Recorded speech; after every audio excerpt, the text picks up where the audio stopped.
Hello everyone, welcome to my channel economics by Renu. आज हम statistics का सेकंड चैप्टर स्टार्ट करेंगे जो है कलेक्शन ऑफ डेटा। स्टैटिस्टिक्स के फर्स्ट चैप्टर में हमने देखा था कि स्टैटिस्टिक्स क्या होता है, उसका प्लूरल सेंस क्या है, उसका सिंगुलर सेंस क्या है, इंपॉर्टेंस क्या क्या होती है और क्या क्या सिग्निफिकेंस होते हैं उसको पढ़ने के लिए। अब हम देखते हैं कि हमने बात करी थी स्टैटिस्टिक्स बेसिकली होता क्या है। तो एक ऐसा डोमेन इकोनॉमिक्स का जो डेटा के इर्द गिर्द बात करता है, यानी कि डेटा का हमको कलेक्शन भी करना है, उसका हमको क्वांटिफिकेशन भी करना है, फिर हम उसका एनालिसिस करते हैं और फिर किसी एक कंक्लूजन पर आके हम स्टैंड करते हैं। तो ये जितने भी फैक्टर्स हैं ये किसके अराउंड रिवॉल्व कर रहे हैं, किसी डेटा के ऊपर। तो स्टैटिस्टिक्स में अगर हमारे पास डेटा नहीं है तो statistics will be invalid for us, क्योंकि स्टैटिस्टिक्स कभी भी दो चीज होती है, क्वांटिटेटिव और qualitative. Qualitative in the sense कि आप किसी फैक्ट्स के ऊपर बात नहीं कर रहे हैं, लेकिन आपने जो बेसिकली जो लाइंस है या फिर आपने कहीं से कोई सोर्स से कुछ डेटा लिया है, लेकिन उसके पास आपके पास फैक्ट नहीं है कि 2012 के अंदर कितना परसेंट आपका पॉपुलेशन पॉवर्टी के अंदर थी। क्यों? क्योंकि ये क्वालिटेटिव डेटा है, ये आपको ये नहीं बताएगा कि कितना परसेंट पॉवर्टी में थी। ये ऐसे बोलेगा कि इंडिया में पॉवर्टी रेट बहुत ज्यादा है, लेकिन कितनी ज्यादा है वो हमको क्वांटिटेटिव डेटा बताता है कि 40% पॉपुलेशन पॉवर्टी में है या 20% पॉपुलेशन पॉवर्टी में है। अब अगर आपको आपकी क्लास है, क्लास के अंदर आपको ये एनालिसिस करना है, एक ए बच्चा है और एक बी बच्चा है, दोनों में से कौन अच्छा परफॉर्मेंस कर रहा है। तो एज अ टीचर मैं अगर आके बोल दूं कि A is comparatively better than B, तो ये मेरा डेटा कौन सा कहलाएगा? ये कहलाएगा मेरा क्वालिटेटिव डेटा, क्योंकि मैं क्वालिटी तो बता रही हूं, लेकिन क्या किस बेसिस पर है वो मैं जज करके आपको नहीं बता पा रही हूँ, क्योंकि मेरे पास एक्यूरेट फैक्ट एंड फिगर नहीं है। पर अगर मैं बोलती हूँ ए is scoring 90% while B is scoring only 60%। अब यहां से आपको क्लैरिफाई होगा कि B मतलब B से कंपैरेटिवली A बेटर क्यों है, क्योंकि उसके पास 90% है और B के पास 60% है। तो हमने यहाँ पे फैक्ट फाइल आपके सामने रख दी है, यानी कि आपके पास एक क्वांटिटेटिव डेटा है जिससे आप इन दोनों वेरिएबल्स को कंपेयर कर सकते हैं। तो कहीं ना कहीं पूरी स्टैटिस्टिक्स का रेवोल्यूशन पूरा डेटा के अराउंड ही होता है। Without data statistics will be invalid. तो अब आज का जो हमारा चैप्टर है वो है कलेक्शन ऑफ डेटा। कि हमने ये तो बात कर ली कि हमें स्टैटिस्टिक्स में डेटा चाहिए, पर कैसा डेटा चाहिए, वो डेटा हमारे पास कहाँ से आएगा, वो सारी बात हम इस चैप्टर के अंदर करेंगे। तो कलेक्शन ऑफ डेटा के अंदर पहले हम देखते हैं कि हम डेटा लेके कहाँ से आएंगे। तो डेटा लाने की जहां से बात आ जाएगी, वहां से हमारे पास क्या एक पॉइंट उभर के आएगा कि सोर्स क्या है हमारे डेटा का। डेटा आप लोग समझ ही गए होंगे, कोई एक न्यूमेरिक टर्म जिसको आप काउंट कर सकते हैं, काउंटेबल। ठीक है, तो डेटा वो सारी चीजें हैं जिनको आप काउंट कर सकते हो, एक न्यूमेरिकल वेरिएबल होती है। तो अब उनके सोर्सेस क्या क्या होते हैं, मतलब आप डेटा कलेक्ट कहाँ से करके लाएंगे। दो सोर्सेज होते हैं, एक होता है प्राइमरी सोर्स, दूसरा होता है सेकेंडरी सोर्स। प्राइमरी सोर्स और सेकेंडरी सोर्स में क्या डिफरेंस है? एक बेसिक है कि आपको ऑलरेडी डेटा कलेक्टेड मिलेगा और एक जगह आपको डेटा कलेक्टेड नहीं मिलेगा।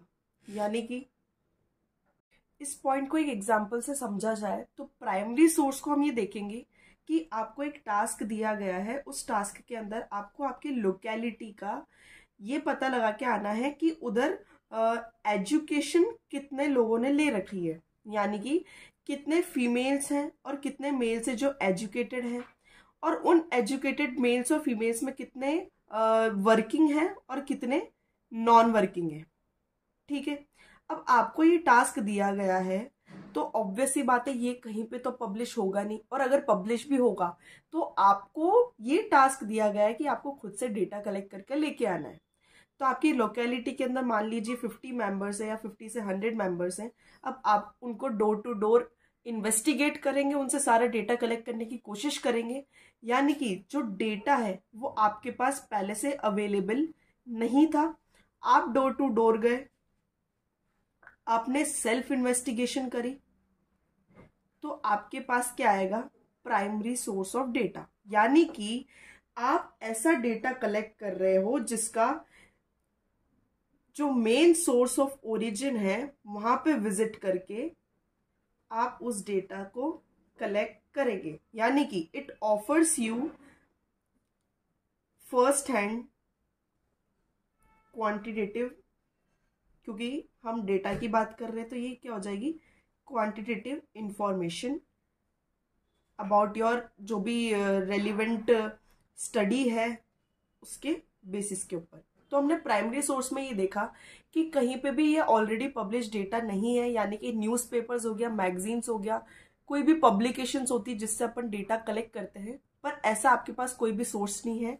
आप सेल्फ इन्वेस्टिगेशन कर रहे हैं, आपके पास आपकी लोकेलिटी के एग्जाम्पल है, तो आप हर घर में जाके पूछेंगे कि कितने एजुकेटेड मेंबर्स हैं, कितने नहीं है, फिर आप उसको प्रॉपर नोट डाउन करेंगे।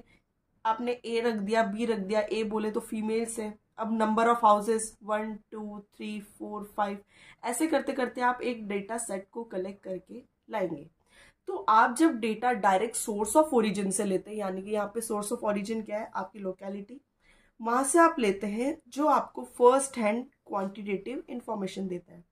फर्स्ट हैंड और सेकंड हैंड में डिफरेंस आप जानते ही होंगे। फर्स्ट हैंड यानी कि ओरिजिनल, सेकंड हैंड यानी कि किसी ने बना दिया है, अब आप उसका यूज ले रहे हैं।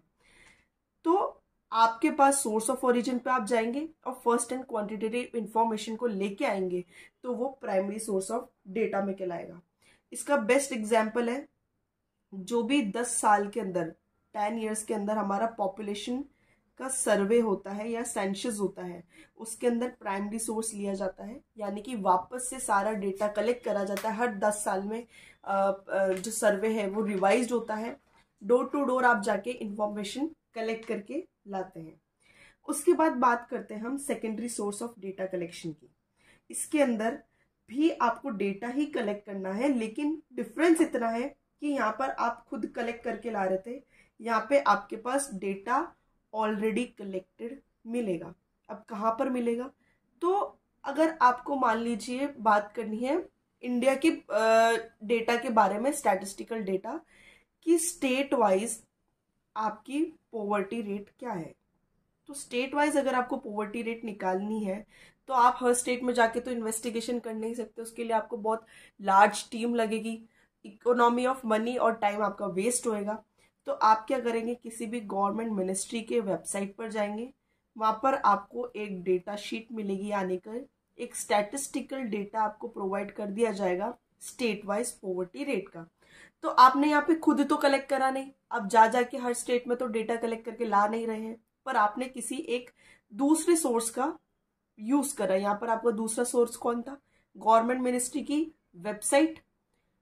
तो जब आप किसी सेकेंडरी सोर्स यानी कि दूसरे सोर्स का यूज लेकर आपका डेटा कलेक्ट कर रहे हैं, तो वो कहलाएगा secondary source of data. Primary data में आपका फर्स्ट हैंड आप कलेक्ट कर रहे थे खुद जाकर, सेकेंडरी सोर्स में आपने वो डेटा कलेक्ट नहीं करा है, लेकिन कोई एक कंसर्न एजेंसी है या डिपार्टमेंट है, उससे जाके आप डेटा कलेक्ट करके ला रहे हैं। हमने क्या लिख दिया? एजेंसी या डिपार्टमेंट जिसके पास वो रेलिवेंट इंफॉर्मेशन है, उससे आप वो डेटा कलेक्ट करके लाएंगे, तो वो सेकेंडरी सोर्स ऑफ डेटा के अंदर कहलाएगा। बुक के डेफिनेशंस के अकॉर्डिंग अगर हम देखते हैं तो फर्स्ट ये है primary source of data implies collection of data from its source of origin, जो हमने एक की टर्म देखा था। It offers you first hand quantitative information relating to your statistical study. First hand quantitative information, ये दो चीजें भी अगर आप याद रखते तो आप दोनों का डिफरेंशिएशन कर सकते हैं। सेकेंड हमने देखा secondary source of data implies collection of data from some agency or institution which already happens to have collected the data through statistical survey, यानी कि उन्होंने ऑलरेडी वो डेटा कलेक्ट कर रखा है, डोर टू डोर जाके डेटा को ले रखा है और उन्होंने एक डेटा शीट तैयार कर रखी है। तो वो कौन काम करेंगे? कोई कंसर्न एजेंसी हो गया, कोई इंस्टीट्यूशन होगा। It does not offer you first-hand information relating to your statistical study. You are to rely on information which is already existing. यानी कि वही बात आ गई, प्राइमरी सोर्स में आप खुद जाके कलेक्ट कर रहे हैं, सेकेंडरी सोर्स में आपने किसी और के इंफॉर्मेशन पे डिपेंडेंट है, तो ये क्या होगा, सेल्फ इन्वेस्टिगेशन की कैटेगरी में नहीं आएगा और यहाँ पे आपको फर्स्ट हैंड इंफॉर्मेशन भी प्रोवाइडेड नहीं होगी। तो हमारे पास बेसिकली दो मेन सोर्सेज है डेटा कलेक्शन के, एक प्राइमरी सोर्स और एक secondary source. Source of data हमने देख लिया, अब बात करते हैं कि टाइप्स ऑफ डेटा क्या होते हैं। तो इसको याद रखना बहुत ईजी है, क्योंकि वापस वही चीज आती है, फर्स्ट हमारे पास है प्राइमरी डेटा और दूसरा हमारे पास है सेकेंडरी डेटा। अब उसको याद कैसे रखना है, सिंपल, जो प्राइमरी सोर्स से हम डेटा कलेक्ट कर रहे हैं वो प्राइमरी डेटा होगा और जो हम सेकेंडरी सोर्स के बेसिस पे डेटा कलेक्शन करेंगे वो हमारा सेकेंडरी डेटा कहलाएगा। यानी कि अब प्राइमरी सोर्स में हम क्या लेंगे, वो सारे डेटा जो इन्वेस्टिगेटर, हम यहाँ पे जो भी डेटा कलेक्शन करता है स्टैटिस्टिकल ऑफिसर, उसको हम इन्वेस्टिगेटर अज्यूम करते हैं। Investigator for his own purpose उन डेटा कलेक्शन को कर लाता है, starting from the beginning to end, यानी कि शुरुआत से लेके एंड तक वो किसी और सोर्स पे रिलाई नहीं करता है, वो खुद जाके डोर टू डोर इन्वेस्टिगेशन करता है, जो उसका पर्पस है उस बेसिस पर वो डेटा कलेक्ट करता है। और डेटा किस बेसिस पे कलेक्ट हो रहा है, हमारा from the source of origin. Simply आपने जो सोर्सेज ऑफ डेटा पढ़ा है वो उसी को आप टाइप्स ऑफ डेटा के अंदर कन्वर्ट करके एज इट इज लिख सकते हैं, पर थोड़ा टेक्निकल वर्ड्स का यूज करके। उसके बाद हम देखते हैं कि सेकेंडरी डेटा क्या होगा। सेकेंडरी डेटा वो सारे data that are already in existence, यानी कि वो ऑलरेडी एग्जिस्ट करते हैं, किसी एजेंसी ने, किसी इंस्टीट्यूशन ने उसको ऑलरेडी कलेक्ट कर रखा है। ये आपको क्या देते हैं, ये आपका पर्पस सॉल्व करते हैं for answering the question in hand, यानी कि आपको ज्यादा मेहनत नहीं करनी है, एक क्लिक के ऊपर आपके पास डेटा शीट आपके पास प्रोवाइडेड रहती है। यानी कि वही वाला एग्जांपल, आपको पॉवर्टी रेट पहचाननी है हर स्टेट की, आप जाएंगे गूगल पे सर्च करेंगे और आपको निकल जाएगी। नहीं तो आप क्या करेंगे, मैगजीन्स का यूज लेंगे, न्यूज़पेपर हेडलाइंस पढ़ेंगे। तो ये सारे लाइब्रेरीज में जाएंगे, लाइब्रेरीज में आप बुक्स को रेफर करेंगे, तो ये सारी ऑलरेडी पब्लिश्ड डॉक्यूमेंट्स हैं, किसने इन सबको लिख रखा है, इसके अंदर जो डेटा लिखा हुआ है उसके अंदर आपका तो कोई हाथ नहीं है, आपका कोई कंट्रीब्यूशन नहीं है। तो सेकेंडरी सोर्स से डेटा कलेक्ट किया हुआ, मतलब कि आप सेकेंडरी चीज को ले रहे हैं जो ऑलरेडी एग्जिस्टेंस में है।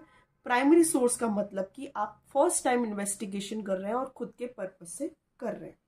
अब हमें देखना है कि प्रिंसिपल इसके डिफरेंसेस क्या है प्राइमरी डेटा का और दूसरा हमारे पास है सेकेंडरी डेटा का। सिंपली डिफ्रेंशिएट करा जाए तो हमारे पास 3 पॉइंट्स हैं। फर्स्ट आता है डिफरेंस इन ओरिजिनलिटी, यानी कि कौन कितना ओरिजिनल डेटा है और कौन कितना ओरिजिनल डेटा नहीं है। बेसिकली अभी तक हमने जो सोर्स ऑफ डेटा देखा, टाइप्स ऑफ डेटा देखा, उसकी डेफिनेशन से ही आप इसका डिफरेंशिएशन आराम से कर पाएंगे कि जो डेटा आप खुद लेकर आ रहे हो उसके अंदर ओरिजिनलिटी ज्यादा होगी, यानी कि ये ओरिजिनल सोर्स ऑफ डेटा है, बिकॉज ये डेटा कलेक्ट करा जाता है इन्वेस्टिगेटर के द्वारा directly from the source of origin. यहाँ पे उसका सेल्फ पार्टिसिपेशन रहता है, इसलिए अपन इस डेटा के ऊपर रिलाई कर सकते हैं कि हाँ ये डेटा थोड़ा ओरिजिनल हो सकता है। Second source of data already existing होता है, इसलिए हम इसको ओरिजिनल सोर्स के अंदर कंसीडर नहीं करेंगे, वो ऑलरेडी पब्लिश्ड डेटा है। सेकेंड पॉइंट हमारे पास आता है डिफरेंस इन ऑब्जेक्टिव, यानी कि हमने दोनों डेटास को कलेक्ट तो करा, लेकिन दोनों का पर्पस क्या है, आप किस मोटिव से इस डेटा को कलेक्ट कर रहे हैं। प्राइमरी सोर्स ऑफ डेटा कोई एक सिंगल पर्सन करता है, हमेशा कोई एक जानकारी लेनी होती है उसको, उसका पर्पस रहता है स्टडी पर्पस का, यानी कि वो एक स्पेसिफिक पर्पस लेगा कि बस मुझे इस लोकेलिटी का एजुकेशन रेट जानना है, तो सीधे सर्च जाएगा, एजुकेशन के ऊपर पूरा डेटा निकाल के अपना लेके आ जाएगा। तो ये क्या रहेगा, इसके पास एक स्पेसिफिक ऑब्जेक्टिव है कि हाँ मुझे स्टडी करनी है, मेरे को एक रिसर्च पेपर लिखना है, तो मेरे लिए वो जितना काम का है मैं जाऊँगा डायरेक्ट सोर्स ऑफ डेटा से कलेक्ट करूँगा, डोर टू डोर लोगों से पूछ लूँगा आप कितना लेवल ऑफ एजुकेशन है, उसको फिर वो टेबल में नोट डाउन करते जाएंगे। अच्छा ये वाला घर है, इस घर में 4 लोग हैं तो 2 लोग इसमें एजुकेटेड है, यानी कि 50% घर वाले एजुकेटेड है, 50% नहीं है। तो यहाँ पर हमारा ऑब्जेक्टिव क्या रहा, सेल्फ ऑब्जेक्टिव, जिसमें एक स्पेसिफिक ऑब्जेक्टिव वो मेंशन करके रखता है इन्वेस्टिगेटर, और मेन पॉइंट यहाँ पर है उसको किसी भी चीज की एडजस्टमेंट करने की जरूरत नहीं है। क्यों ऐसा हम कह रहे हैं, क्योंकि ये एक स्मॉल लेवल पे करा जा रहा है। इन्वेस्टिगेटर को जो चाहिए, जो उसकी नीड है, वो डायरेक्टली जाके कलेक्ट करके ला रहा है और अपने अकॉर्डिंग उस डेटा को सेट कर रहा है, तो यहाँ पे एडजस्टमेंट हमें नहीं करना पड़ता। लेकिन अगर हम सेकेंडरी सोर्स की बात कर रहे हैं, वो किसी और पर्पस के लिए स्टैब्लिश्ड होते हैं, या फिर हम कह सकते हैं कि पब्लिश्ड होते हैं। मान लीजिए मिनिस्ट्री ऑफ फाइनेंस है, वो हमेशा अपनी एनुअल रिपोर्ट निकालेगी, उनका ऑब्जेक्टिव कुछ होगा, उनका पर्पस कुछ और होगा, लेकिन अब आप जाके उसको कलेक्ट कर रहे हैं। मैं तो बोलूँ कि मेरे एक सर्वे है उसके लिए कलेक्ट कर रही हूँ मैं तो वो डेटा, तो मेरा पर्पस अलग है, लेकिन वो जो ऑलरेडी पब्लिश डेटा है उसका पर्पस अलग है। वो तो बस जनता को अवेयर करना चाह रहे हैं कि हाँ हमारे पास ये डेटा है, पूरे साल का हमने ये डेटा कलेक्ट करके आपके सामने पेश कर दिया। लेकिन मैं एज ए स्टूडेंट वेबसाइट पे जाके क्या देख रही हूँ, मुझे तो बस हमारे नॉलेज एनहेंस करने के लिए, या फिर मेरे को एक पेपर पब्लिश करना है, उसके अंदर मेरे को डेटा लिखना है, तो मैं इस वेबसाइट पे गई और मैं डेटा कलेक्ट करके आ गई। मेरा पर्पस कुछ और है, लेकिन वो जो ऑलरेडी स्टेब्लिश्ड मतलब ऑलरेडी पब्लिश डेटा है उसका पर्पस कुछ और है। इसलिए यहाँ पे थोड़ा ऑब्जेक्टिव का डिफरेंस रहता है। यहाँ पे जो डेटा कलेक्ट किया जा रहा है वो डायरेक्ट ऑब्जेक्टिव पर कलेक्ट किया जाता है, सेकेंडरी सोर्स का ऑब्जेक्टिव कुछ और हो सकता है। थर्ड हमारे पास आता है difference in cost of collection, यानी कि आपको कितना पैसा या कितना समय देना पड़ेगा दोनों सोर्स ऑफ डेटा कलेक्ट करने के लिए। तो जाहिर सी बात है, अगर आप प्राइमरी डेटा कलेक्ट कर रहे हो आपको ज़्यादा टाइम लगेगा, क्योंकि आप आपके पर्पस के अकॉर्डिंग देखोगे, आप डोर टू डोर जाओगे, एक एक इंसान से सर्वे करोगे, तो आपको ज़्यादा टाइम लगेगा। कॉस्टलियर ये होगा, केवल हम मनी की बात नहीं करते हैं यहाँ पे, मनी के साथ साथ टाइम और उस इन्वेस्टिगेटर के एफर्ट्स की बात भी करते हैं। तो हमारा प्राइमरी सोर्स ज़्यादा कॉस्टलियर है और हमारा सेकेंडरी सोर्स कंपैरेटिवली चीपर कहलाएगा, क्योंकि ये ऑलरेडी पब्लिश डेटा है, मेरे को बस एक क्लिक करना है, इंटरनेट ऑन करना है 2 रुपए का, और ये मेरे पास पूरा डेटा कलेक्ट होके आ जाएगा। तो प्राइमरी सोर्स में हमने देखा ओरिजिनलिटी भी रहती है, मेरा ऑब्जेक्टिव भी सटीक रहेगा और मेरे को ये ज़्यादा कॉस्टली पड़ेगा। लेकिन सेकेंडरी सोर्स में कोई ओरिजिनलिटी नहीं है, वो किसी और पर्पस के लिए स्टैब्लिश्ड होते हैं, पर ये कंपैरेटिवली चीपर होते हैं। तो आज हमने देखा कि स्टैटिस्टिक्स के सोर्सेस क्या क्या हैं डेटा कलेक्ट करने के, टाइप्स हमने देख ली, उसके बाद हमने इन दोनों सोर्स ऑफ डेटा के बेसिस का डिफरेंस देख लिया।